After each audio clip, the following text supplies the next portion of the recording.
कैसे हो मित्रों। चलिए भाई, आज हम लोग अपनी क्लास की शुरुआत कर रहे हैं और एलसीएम एचसीएफ को कंप्लीट भी कर लिया जाए ताकि अब अगला चैप्टर आ जाए। तो सबसे पहले तो क्लास को कंप्लीट कर लेते हैं, फिर मैं आपसे बातें करूंगा। और अगर यहाँ पे बात कर रहा हूँ डियर फ्रेंड्स, तो जो भी हमारे इस पे व्यूअर्स नए होंगे ज़रा चैनल को सब्सक्राइब करिए, और जिन्होंने सब्सक्राइब किया ज़रा लाइक ठोकना मत भूलो मेरे भाई। मैं आपके लिए कोशिश कर रहा हूँ तो आप भी करते रहे, मैं उसकी कीमत नहीं मांग रहा हूँ, बस आपसे कह रहा हूँ क्योंकि आपका सब्सक्राइब करने, शेयर करने, लाइक करने में कुछ भी नहीं जाने वाला है। और इतना तो मेरे लिए कर ही सकते हो आप, अगर मैं आपके साथ इतना कर रहा हूँ। वैसे भी मैं आपके साथ आपके सिलेक्शन के लास्ट डे तक बना रहूँगा। वैसे भी आज तक मैंने किसी का साथ नहीं छोड़ा, लोग ही मेरा साथ छोड़ देते हैं, ये उनकी समस्या है। लेकिन कब? सिलेक्शन के बाद, पहले नहीं। आप बहुत अच्छे हो, आप जितनी तारीफ करो अच्छा, आप जैसे हैं बहुत अच्छे हैं, बस क्वेश्चन पढ़िए। तो अगर क्वेश्चन की बात करता हूं तो 71, देखो कितना प्यारा सा प्रश्न मैंने यहाँ आपके पास लिखा है, पीडीएफ आपके पास है। और जिन भी मित्रों के पास नहीं है तो आपको पता नहीं, मैं डिस्क्रिप्शन में हमेशा अपने टेलीग्राम चैनल और व्हाट्सएप ग्रुप दोनों की लिंक देता हूं, बस एक बार क्लिक करो सीधे पहुंच जाओगे आप, वहां मिलेगा। फिर भी नहीं मिलता आपको, आप हमें बताएंगे, कमेंट में अपने नंबर डाल दीजिएगा, हम आपको ऐड कर देंगे। लेकिन एक बार क्लिक कर देंगे तो वैसे भी आप जुड़ जाओगे।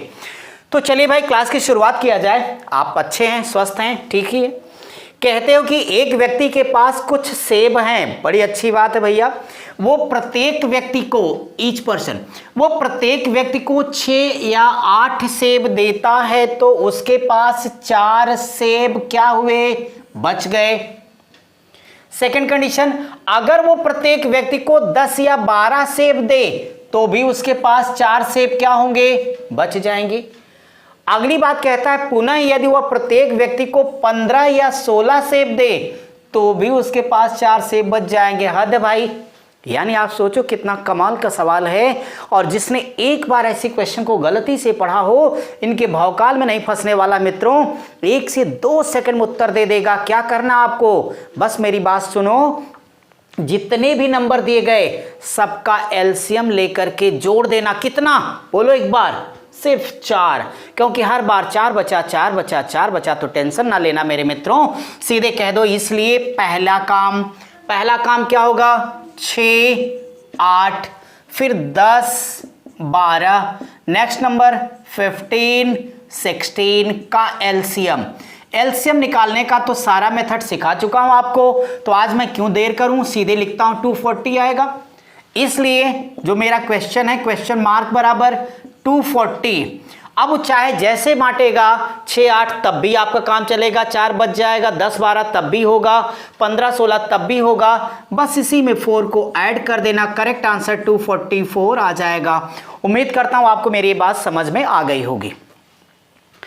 क्वेश्चन नंबर 72, इसे वेरी वेरी इंपॉर्टेंट करना। क्वेश्चन नंबर 72 में यह लिखा गया कि 68 यानी 68 मीटर लंबाई, 51 मीटर चौड़ाई वाले एक हॉल के फर्श को आच्छादित, मतलब कवर्ड या ढकना होता है। आच्छादित करने के लिए कम से कम कितनी वर्गाकार टाइल्सों की आवश्यकता होगी? डियर स्टूडेंट, आपको बताऊं किस तरीके का क्वेश्चन मिलेगा। तो आपको क्या करना है, एक्चुअली इन्होंने कहा कि कोई आपका एक हॉल है, जैसे आज आप जो भी हैं, कल को जब आप बहुत बड़े आदमी बन जाओगे तो बहुत सारे आप हॉल या बहुत सारे मकान वगैरह खरीदोगे, फ्लैट खरीदोगे आप। तो यहाँ पे एक बात बताऊं कि मान लिया कि आपने खरीद लिया और उसकी लंबाई कितनी है? 68 मीटर है और इसकी चौड़ाई 51 मीटर है। सवाल है कि इसके अंदर ये जो आप देख पा रहे हो, यहाँ पर आपको वर्गाकार यानी स्क्वायर टाइल्स बिछवानी है, अर्थात जिसकी सभी भुजाएं आपस में क्या हों? इक्वल हों। तो अब आपको क्या करना होगा, ऐसे क्वेश्चन को सॉल्व करने के लिए पहले जो भी लंबाई और चौड़ाई दी गई है का आप लोग हमेशा एचसीएफ निकाल देना।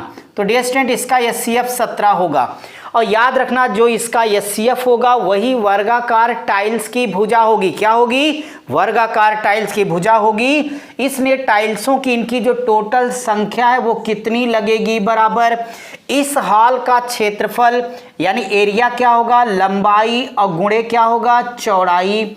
जो एचसीएफ है, एक्चुअली जो आपका ये एचसीएफ है, ये टाइल्स की भुजा हो जाएगी।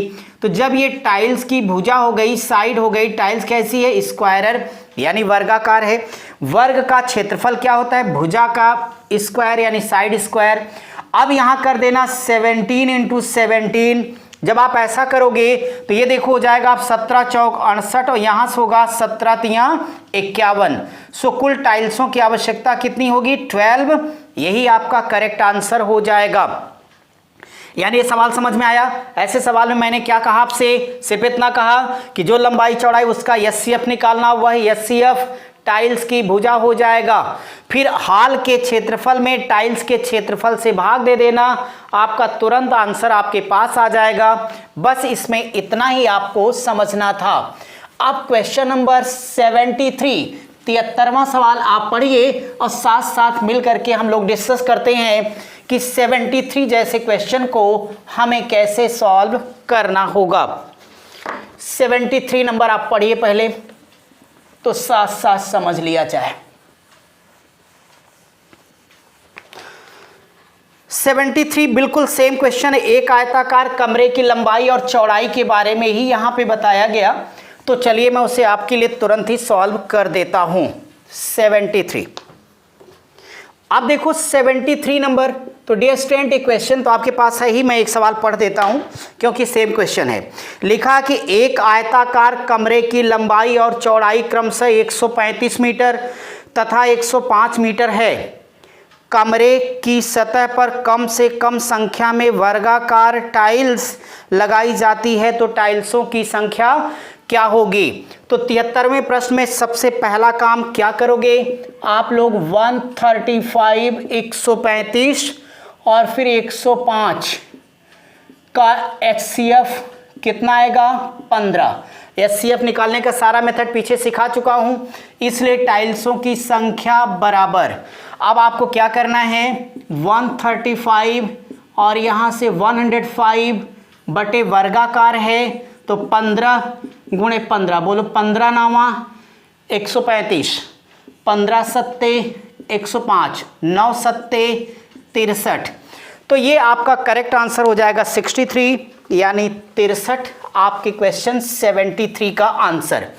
अब मैं आपके लिए क्वेश्चन नंबर 74 लूंगा और ये देखूंगा कि 74 में हमें क्या करना है। तो जरा आप भी क्वेश्चन को पढ़ के रेडी रहिए, फिर साथ साथ हम लोग सॉल्व कर लिया जाएगा कि 73 में क्या, 74 में क्या है हमारे पास। 74 को मोस्ट इंपॉर्टेंट कर देना आपको। क्वेश्चन बहुत ही प्यारा है और ऐसे क्वेश्चन देखने के बाद कई बार लोगों को टेंशन होती है, लेकिन एक बार आज आपने समझ लिया फिर ऐसे सवाल ढूंढ के लगाओगे। बस जरा मैं आपके लिए क्वेश्चन यहाँ पे लिख देता हूँ, चूंकि बहुत ही प्यारा प्रश्न है। लिखा है किसी व्यक्ति के पास, तो ये हो गया किसी व्यक्ति के पास, किसी व्यक्ति के पास 44 यानी 44, 44 सेब के, 66 केले के और 110 आम। इस समय आप में से बहुत सारे लोग जो घर पे होंगे आम खा भी रहे होंगे। आम के पेड़ हैं, वह उनको पंक्तियों में इस प्रकार लगाना चाहता है, पंक्तियों में इस प्रकार लगाना चाहता है कि प्रत्येक पंक्ति में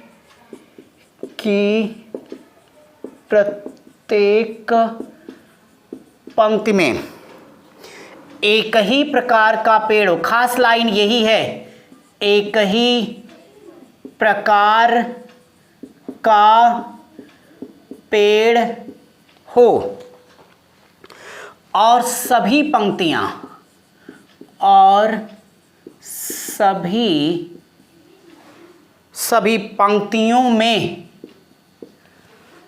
पंक्तियों में पेड़ों की संख्या, सभी पंक्तियों में पेड़ों की संख्या समान हो। समान हो। न्यूनतम पंक्तियां ज्ञात कीजिए, न्यूनतम पंक्तियां ज्ञात कीजिए, ये आपका क्वेश्चन है। अब अगर इस क्वेश्चन के बारे में मैं बात करता हूं तो बताऊं, बड़ा मजेदार सवाल। आप जरा सोचिए कि जब आप देख रहे हैं कोई एक व्यक्ति है, बड़ा ही शौकिया, नौकरी करने के साथ साथ उसने एक बाग वाग लगा रखी है और उसकी अपनी हॉबी है, चलो यार पर्यावरण की रक्षा भी कर लेता हूँ। एक अच्छी सी बाग होगी, सेब खाने का मन होगा तो भी अपनी बाग में, केला खाना है तो भी, आम खाना है तो भी अपने ही बाग में जाना, कोरोना का डर भी नहीं रहेगा। अच्छा है, तो आपको क्या करना है, आपको तो आम बाद में खाना है, पहले सवाल लगाना है। मेरे भाई ऐसे क्वेश्चन को जब भी आपको सॉल्व करना होगा, टेंशन फ्री रहो। इन्होंने कहा एक ही प्रकार का पेड़ हो और सभी पंक्तियों में पेड़ों की संख्या क्या हो, समान हो। ऐसे न्यूनतम पंक्तियों की संख्या क्या होगी डियर स्टूडेंट, आप लोगों को क्या करना है, 44 लिखना है। फिर इसके बाद यहाँ से 66, अगला 110 का बड़े ही ताव के साथ एचसीएफ बोलो कितना आएगा, 22 आएगा। हो गया काम। अब आप क्या करना, प्रत्येक नंबर को उसी एचसीएफ से डिवाइड कर देना। तो आप हमें बताएं, अगर प्रत्येक नंबर को हम डिवाइड कर देंगे तो हमारा आंसर आएगा। तो यहाँ पे 22 से डिवाइड करिए, यहाँ पर भी और यहाँ पर भी। 22 दूनी 44, 22 से 3 बार जाएगा और ये कितनी बार, 5 बार जाएगा। अब यहाँ लगा देना क्वेश्चन मार्क, बराबर इन सारे नंबर को आपस में जोड़ दो। 2 3 5 5 10 पंक्तियाँ होंगी और यही आपका कुल आंसर है। यानी अगर इस तरीके के क्वेश्चन की बात की गई तो एचसीएफ लेके प्रत्येक नंबर को डिवाइड कर देना और भाग देने पर जो भी उसका क्वेश्चन यानी भागफल आया है उन्हीं को जोड़ दीजिएगा, न्यूनतम पंक्तियों की संख्या आ जाएगी। इससे इनका दोनों काम हो जाएगा। इनका जो सपना है कि एक पंक्ति में एक ही प्रकार का पेड़ लगाएंगे वो भी पूरा हो जाएगा, सभी पंक्तियों में पेड़ों की संख्या समान होगी वो भी क्लियर हो जाएगा और हमारे प्रश्न का आंसर भी आ जाएगा। उम्मीद करता हूँ प्यारा सवाल आपके समझ में आ गया होगा और अगर हाँ है आपकी तो मेरी तरफ से भी हाँ होगा। Question number 75। अब जरा देखा जाए कि वास्तव में 75 के क्वेश्चन में हम सबों को क्या करना होगा। 75 नंबर पढ़िए जरा। 75 में लिखा है कि एक दुकानदार 180 रुपए में कुछ कलम खरीदता है। वैसे भी खरीदने बेचने का सारा बनिया गिरी वाला काम हम लोग करने वाले हैं प्रॉफिट लॉस एंड डिस्काउंट नामक टॉपिक में, लाभ हानि तथा बट्टा में। ऐसे बहुत सारे सवाल वहां कराऊंगा आपको। फिलहाल एक क्वेश्चन आ गया तो मैं इसे जरा यहाँ लिख देता हूं चूंकि वेरी इंपॉर्टेंट क्वेश्चन ये भी होगा आपके लिए। लिखा है एक दुकानदार 180 रुपए में 180 रुपए में कुछ कलम खरीदता है, कॉस्ट प्राइस, तो कुछ कलम खरीदता है और उनमें से कुछ कलम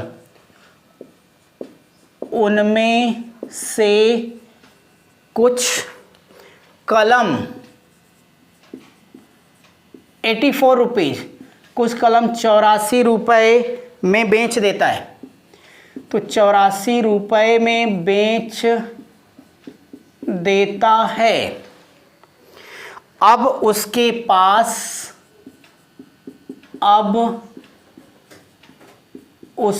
पास कितने कलम हैं, कितने कलम हैं। उम्मीद है क्वेश्चन तो आपने देख लिया मेरे साथ। अगर इस क्वेश्चन के बारे में मैं बात करता हूं तो मैं सीधे इसको लगाने का मेथड सिखा देता हूं आपको, बाकी टॉपिक के अंतर्गत तो हम लोग इस पे डिस्कस करेंगे ही। अब मैं आपको बताऊं कि आपको ऐसे क्वेश्चन को सॉल्व करने के लिए करना क्या, कोई काम नहीं करना, सिर्फ एक काम करना है। ये 180 है, बहुत अच्छी बात है। 84 है, कहाँ गया ये, तो इन दोनों को ले लेना, क्या, एचसीएफ। तो ऐसे क्वेश्चन में इसका एचसीएफ ले लीजिएगा अब अगर इसका एचसीएफ आप ले लेंगे, जरा मुझे बता दीजिए इसका एचसीएफ कितना निकालोगे आप, तो नो डाउट आप कहोगे सर ये 12 आएगा। चलो मैंने आपकी बात मान ली। अब क्या करना, कुछ भी नहीं करना डियर स्टूडेंट, इसमें भी वही काम करना जो पीछे आपने किया था, यानी इसमें भी आप उसी एचसीएफ से भाग दे देना और इसमें भी भाग दे दीजिएगा। तो 180 में कुछ कलम खरीदा था तो उसने कितनी कलम खरीदा है ये पता चल जाएगा। तो खरीदा, तो यहाँ से भाग करोगे तो नो डाउट ये 15 बार जाएगा, तो यानी उस पर्सन ने कुल कितनी पेन खरीदी, 15, और 12 सत्ते 84 ये उसने बेचा है। मुझे एक बात बताओ कि आपके पास कुल 15 पेन है, 7 पेन आप बेच देंगे तो आपके पास कितनी पेन बच जाएगी मेरे भाई, इन दोनों का डिफरेंस आएगा 8 और यही आपका करेक्ट आंसर है। क्या आपने मेरी बात समझी? ऐसे सवालों में एचसीएफ लेना है, खरीदे गए दाम में एचसीएफ से भाग देने पर खरीदी हुई पेनों की संख्या आ गई, बेचे गए दाम में एचसीएफ से भाग देने पर बेची गई पेनों की संख्या आ गई। खरीदी पेन 15, बेची पेन 7, घटा दो अभी भी उसके पास बची है पेन कितनी, 8, यही आपका करेक्ट आंसर हो गया। और अब आप क्वेश्चन नंबर 76 की तरफ बढ़िए। ऐसे क्वेश्चन एक्चुअली होते बहुत आसान है, बस गणित में एक शब्द है प्रैक्टिस, प्रैक्टिस, प्रैक्टिस। जितना अच्छा आपने प्रैक्टिस की होगी उतना ही कम समय में आप टफ से टफ सवालों को लगा पाओगे। इस नाते प्रैक्टिस में कोई कंजूसी मत करिए, तो फिर आप निश्चित तौर पर अपने लक्ष्य तक पहुंच जाओगे। क्वेश्चन नंबर 76 देखो, ये भी बहुत प्यारा प्रश्न है। यहाँ क्या लिखा, 3 खेतों का क्षेत्रफल, चलो अच्छी बात है। तो यहाँ हो गया 3 खेतों का क्षेत्रफल यानी एरिया, तो 3 खेतों का क्षेत्रफल 288 centimetre square, 408 408 centimetre square, 552 552 centimetre square है। खेत में न्यूनतम, तो खेत में न्यूनतम साइज के समान गड्ढे, तो न्यूनतम साइज के समान गड्ढे खोदे गए, समान गड्ढे खोदे गए। यदि आयताकार, तो यहाँ पे कह रहे हैं यदि आयताकार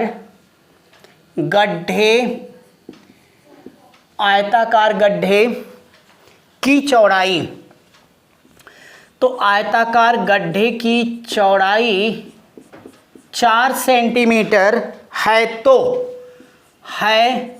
तो इसकी लंबाई क्या होगी, यही हमारा क्वेश्चन पूछा गया। डियर स्टूडेंट, आपको बताऊं कि इस तरीके के सवाल से आपको जरा सा घबराना नहीं है। आपकी इस तरह की हर प्रॉब्लम का सलूशन है क्या, एचसीएफ। अगर एचसीएफ की बात करता हूं तो देखो मेरे भाई, यहां आपके पास आ जाएगा 288, फिर आपके पास होगा 408, 552 का एचसीएफ लेने का। हमने बहुत प्यारा प्यारा तरीका, एग्जामिनेशन मेथड वगैरह सिखाया, आपको याद होगा। फिलहाल आज तो मैं डायरेक्ट लिखता हूं 24। अब अगर ये 24 हो गया तो डियर स्टूडेंट याद रखना, इसका मतलब यही उसका एरिया का काम करेगा। तो एरिया के लिए काम करेगा तो ये 24 हो जाएगा। एरिया है तो मेरे भाई एक उसकी लंबाई होगी, इसमें कोई शक करने की आवश्यकता नहीं है। एक उसकी चौड़ाई होगी, ये बड़ी अच्छी खबर है। जरा एक बात तो बता दो कि एरिया आपका होता क्या है, बोलो मेरे भाई, लंबाई गुणे चौड़ाई होता है। तो अगर ये लंबाई गुणे चौड़ाई होगा तो होशियार चंद ने चौड़ाई कितनी बताई, 4 सेंटीमीटर। तो यहाँ चौड़ाई 4 सेंटीमीटर है तो लंबाई 4 छक 24 होगी ना। इसी 24 को 4 से डिवाइड कर देना तो 6 आपका करेक्ट आंसर आ जाएगा और यही आपके प्रश्न का उत्तर है। समझ आया? एक बार फिर से बोल देता हूँ, एचसीएफ ले लो। जो एचसीएफ है वो क्षेत्रफल होगा। चौड़ाई दी है तो इसी में भाग दे दो, अपने आप लंबाई आ गया। लंबाई दिया होता तो चौड़ाई आ जाती, लंबाई चौड़ाई दिया होता तो क्षेत्रफल आ जाता। आपका चाहे जो पूछा होगा आंसर तो आएगा, बस एक बार समझ करके आगे चलते जाइए। फिलहाल मैं आपके लिए क्वेश्चन नंबर 77 डिस्कस करूंगा कि 77वें प्रश्न में आपको क्या करना है। अब देखो भाई 77 का सवाल, 77 नंबर ये रहा आपके पास। इसमें जो 77, 78, 79, 80 है, एक्चुअली जब मैं आपको एलजेब्रा पढ़ाऊंगा, एलजेब्रा में एलसीएम और एचसीएफ आएगा, तो ये पूरा वहाँ बहुत डिटेल में इजी से लेकर टफ क्वेश्चन तक हम लोग डिस्कस करेंगे ब्रॉड लेवल पर। यहाँ बस 2-3 क्वेश्चन हमने ऐसे ही टेस्ट बस डाल दिया कि आप इनको भी देख लें, हाँ ये भी होते हैं कुछ, ठीक है। तो ये हमने सबसे इजी क्वेश्चन यहाँ डाले, उनको देख लीजिएगा। बाकी एलजेब्रा में इनको हम एक स्टैंडर्ड लेवल पर पढ़ेंगे।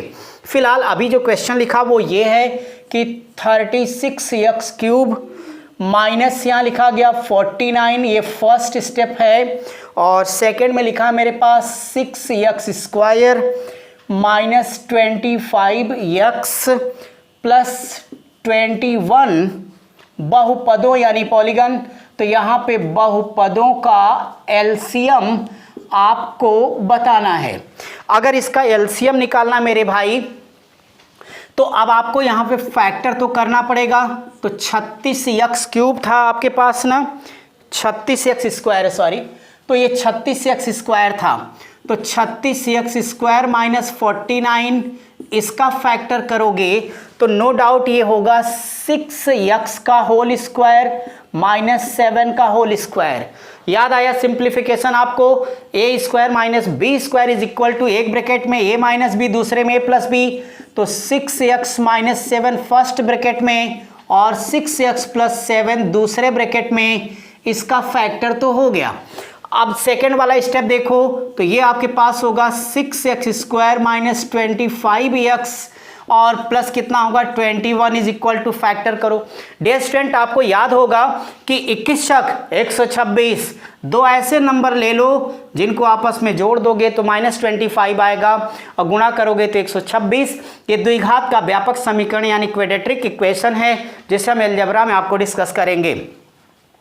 तो मुझे लगता है कि आपने अब तक ले लिया होगा माइनस 18x और माइनस 7x। अब आप आराम से आगे बढ़ जाओ, ये 6x² माइनस 18x माइनस हो जाएगा 7x प्लस यहाँ से ले लेना 21। आपका ये जोड़ा बनाया जाता है, तो एक जोड़ा यानी पेयर आपका ये बन गया, दूसरा वाला यहाँ पर ये हो जाएगा। यहाँ से आप कॉमन लोगे तो 6x कॉमन लोगे तो ये आपके पास आएगा x और माइनस कितने के 3 के। यहाँ से माइनस 7 कॉमन ले लो तो x माइनस 3 आएगा। जब दो जोड़े एक जैसे होंगे तो एक को लिया जाता है और एक को छोड़ दिया जाता है। तो पहले ब्रैकेट में 6x माइनस 7 होगा और दूसरे में x माइनस 3 आ जाएगा। अब आप देखिए सीधे अपना एलसीएम निकाल दीजिए, आपका आंसर आ जाएगा। कैसे? 6x माइनस 7 दोनों में कॉमन है तो यहाँ 6x माइनस 7 आपका हो गया। 6x प्लस 7 यहाँ है, यहाँ नहीं है, लेकिन एलसीएम ले रहे हैं तो इस नाते लेना पड़ेगा। तो हमने ले लिया 6x प्लस 7, बच गया x माइनस 3, इसे भी ले लो और यही आपका करेक्ट आंसर हो जाएगा। ये हो गया आपका 77। अब हम आपके लिए 78 नंबर का क्वेश्चन यहाँ पे डिस्कस करेंगे। अगर मैं 78 के बारे में बात करता हूं तो देखता हूं 78 छोटा सा प्रश्न है, 10 सेकंड नहीं लगने वाला है, बस आराम से आप काम करिए। और हाँ, याद होगा ना कि जब पढ़ने बैठिए तो पानी वगैरह लेके खा पी के बैठिए, वरना भूख लगेगी तो आप इधर उधर दाएं बाएं भागना शुरू करोगे। थोड़ा सा पेशेंस रखिए, आराम से पढ़ते रहिए और नाश्ता करिए, थोड़ा जम के करिए ताकि ज़्यादा भूख ना लगे। फिलहाल हम आपके लिए क्वेश्चन नंबर 78 यहाँ करेंगे। 78 में लिखा मेरे मित्रों कि x प्लस 5 का होल स्क्वायर, सेकेंड ब्रैकेट में x प्लस 1 का क्यूब है और थर्ड में x माइनस 3 है एवं अगला स्टेप लिखा हमारे लिए, उसमें है x प्लस 1, फिर है x माइनस 3 का स्क्वायर, नेक्स्ट है x प्लस 5 का एलसीएम क्या होगा, ये आप कर लीजिएगा। 78 कैसे करोगे? इसमें सिर्फ भावकाल बनाया गया, दम बिल्कुल नहीं है, इस नाते डायरेक्ट एलसीएम ले लीजिए मेरे भाई। अब यहां देखो कि अगर मैं बात करता हूं x + 5 का स्क्वायर, इस वाले स्टेप में केवल x + 5 है। अब आपको याद है ना कि एलसीएम निकालते समय बड़ी पावर चुननी है, तो यहां से डायरेक्ट हो जाएगा x + 5 का स्क्वायर। यहां देखो x + 1 का क्यूब है, यहां पे x + 1 है तो इसको आप ले लेना, तो ये हो जाएगा x + 1 का क्यूब। तीसरा यहाँ x - 3 है, x - 3 का स्क्वायर है, और बस यही तो आंसर है। आपके पास कोई काम ही नहीं था मेरे भैया। अब क्वेश्चन नंबर 79 जरा देखिए। 79 में एक छोटा सा करेक्शन है, मैं सवाल लिखता हूँ, आप करेक्ट कर लीजिएगा जो आपके पास पीडीएफ गया है उसमें।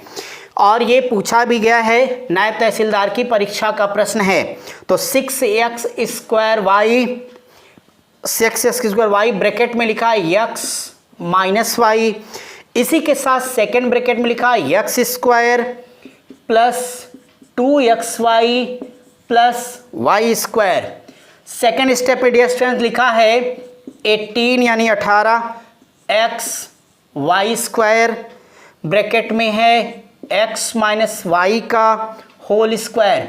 थर्ड एंड लास्ट स्टेप है 12, प्रिंट होते समय उसमें x छूट गया तो यहाँ x बढ़ा लेना अपनी पीडीएफ वाले में। ब्रैकेट के अंदर है x - y का क्यूब का HCF आपको फाइंड करना है कि इसका HCF क्या आएगा। अब मैं बताऊं किस तरीके का क्वेश्चन आ जाए, बस देख के उत्तर दे दो मेरे भाई। कैसे? ऐसे, इसलिए डायरेक्टली कह देना HCF = यहाँ पे 6 है और ये आपका 18, ये 12, तो कम से कम 6, 18, 12 के HCF ताव से बोलो 6 आ जाएगा। किसी का फैक्टर करने की आवश्यकता ही नहीं, बहुत इजी है। यहाँ x की पावर 2 है, यहाँ पर x है, यहाँ पर x है, तो x ले लो। यहाँ पर देखो y आ गया, बट यहाँ पर y 2 बार, यहाँ y है ही नहीं मेरे भाई। यहाँ x - y है, यहाँ पर x - y के स्क्वायर, x - y का क्यूब। एलसीएम में हम मैक्सिमम पावर लेते हैं, तो एचसीएफ में मिनिमम यानी न्यूनतम घात, तो x - y और कुछ कॉमन नहीं होने वाला है, इसलिए ये आपका करेक्ट आंसर हो जाएगा। अब हम लोग अपनी क्लास का अंतिम क्वेश्चन आज के लिए यहाँ पे डिस्कस करेंगे, और क्वेश्चन नंबर 80। इसके बाद हम आपके लिए एक नया टॉपिक लेकर के आ रहे हैं, वर्गमूल तथा घनमूल। याद रखिए, बिल्कुल मत भूलिएगा, आप में से तमाम ऐसे मित्र हैं जिनको वर्ग निकालने में भी प्रॉब्लम होती है, वर्गमूल में, फिर भी वो चाहते कि उनकी गणित में स्पीड सबसे तेज हो संसार में। तो भैया बिना अस्त्र शस्त्र के युद्ध नहीं जीते जाते, यहाँ अच्छी तैयारी करने वालों को भी दिक्कत हो जाती है। इस नाते बेसिक चीज़ों पर आपकी ज़बरदस्त पकड़ होनी चाहिए, और उस चैप्टर में हम लोग धमाकेदार एंट्री करेंगे। आपको प्यारे प्यारे कॉन्सेप्ट सिखाऊंगा, 1.5 से 2 सेकंड में वर्ग भी निकालोगे, वर्गमूल भी, और उसके बेस पर अच्छे क्वेश्चन भी करेंगे। फिलहाल अभी पहले 80 नंबर का क्वेश्चन मेरे साथ समझ लीजिए, उसके बारे में फिर बातचीत अपनी होती रहेगी। यहाँ डियर स्टूडेंट आपके पास 2 स्टेप लिखा गया है। एक लिखा गया है कि यदि हमारे पास है x square plus px plus q, तथा सेकेंड हमारे लिए लिखा गया 5x square minus 3px minus 15q का HCF x माइनस 3 हो तो P की वैल्यू क्या होगी और Q की वैल्यू क्या होगी, ये आपका क्वेश्चन है। मैं आपको बता दूं कि ऐसे क्वेश्चन जब भी पाना तो जो HCF दिया होगा वहां से सवाल लगाने के शुरू करना। आप कह देना कि चूंकि HCF = x माइनस 3 दिया है गिवन, तो अगर ये दिया है डियर स्टूडेंट्स तो कहना इसलिए x बराबर 3 रखने पर, अगर आप x की वैल्यू 3 रख दोगे तो इससे दोनों इक्वेशन सेटिस्फाई हो जाएंगे। तो आपके पास पहला इक्वेशन ये हो जाएगा, दूसरा इक्वेशन ये होगा, कोई बात नहीं। अब यहां पे आप चलते रहिए। अगर यहां पे बात करता हूं अपने इस क्वेश्चन के लिए, तो आप देखिए यहाँ x की जगह पे 3 लिखोगे तो आपका ये हो जाएगा 3 त्रिके 9 और प्लस ये हो जाएगा 3p = कर देना माइनस q। क्योंकि इक्वेशन के लिए दोनों साइड होने चाहिए। यहाँ से देखो 3 त्रिके 9 पच्चे, आप ये आपका इक्वेशन नंबर फर्स्ट कर दीजिए और यहाँ पे 3 त्रिके 9 पच्चे 45 होगा माइनस 3 त्रिके 9p बराबर लेके जाना तो ये 15q हो जाएगा। थोड़ा इसे 3 से कट कर लो तो ये देखो 15 आ जाएगा माइनस 3p बराबर 5q के। डियर स्टूडेंट इसे समीकरण नंबर 2 कर देना। ये आपका इक्वेशन नंबर फर्स्ट हो गया और ये सेकंड हो गया। इन दोनों को आपस में जोड़ देना, मज़े से आपका उत्तर आ जाएगा। जब आप इसे जोड़ दोगे तो मेरे को एक बात बताओ कि ये 15 और 9 मिलके कितना हो जाएगा भाई 24 बराबर। यहाँ देखो 3p प्लस है, 3p माइनस कैंसिल हो जाएगा, 5p प्लस 5q आपका प्लस है, q माइनस है तो बराबर आपके पास आ जाएगी 4q और 4 छक 24, इसलिए q की वैल्यू कितनी आ गई 6 आ गई। तो आपका q के बराबर 6 हो जाएगा। अगर q के बराबर 6 हो गया तो कोई टेंशन लेने की ज़रूरत नहीं है आपके पास। q का मान किसी भी समीकरण में रख दो, p का मान आ जाएगा। अब मान लो कि मैंने समीकरण नंबर 1 में ही रख दिया तो समीकरण 1 में अगर रखूंगा तो मेरे भैया आप ये बताओ ये 9 होगा और प्लस यहाँ से 3p बराबर यहाँ पे माइनस 6 हो जाएगा। इनको इस साइड ले जाओ, सीधे ना जा टेढ़े का दे बक, तो ये इधर चलाएगा तो आपके पास ये आएगा 3p बराबर माइनस 15 के। बोलो 3 पच्चे 15 तो p की वैल्यू आ जाएगी माइनस 5 के। मेरे भाई p की वैल्यू आ गई माइनस 5 के। और आप सब इतनी मेहनत कर रहे हो इसके लिए आप सभी को बहुत बहुत धन्यवाद। और एक बात और है कि आज हमारा ये सेक्शन यहाँ पे आके कंप्लीट हो गया। बस आप लोग एक बार जल्दी से इसे कंप्लीट करो, ये आपका पूरा हो जाएगा। तो मैं आपसे बार बार कह रहा हूँ फिर से, इसका देखो ये प्रैक्टिस कार्नर सारे क्वेश्चन लाइन से लगे हुए हैं। एक बार पूरी गणित कंप्लीट हो जाए फिर मैं आपको इसी वाले सेक्शन पे लेके पूरा का पूरा प्रैक्टिस कराऊंगा। कंटिन्यू आप मेरे साथ सिलेक्शन तक बने रहिए, ये आपकी क्लास यूट्यूब पर कंटिन्यू बनी रहेगी। अगला चैप्टर आपका आ रहा है square root and cube root, उसका PDF हम आपके व्हाट्सएप ग्रुप टेलीग्राम चैनल दोनों जगहों पर भेज देंगे। और आज अपनी क्लास को यहीं पे क्लोज करते हैं। Thank you.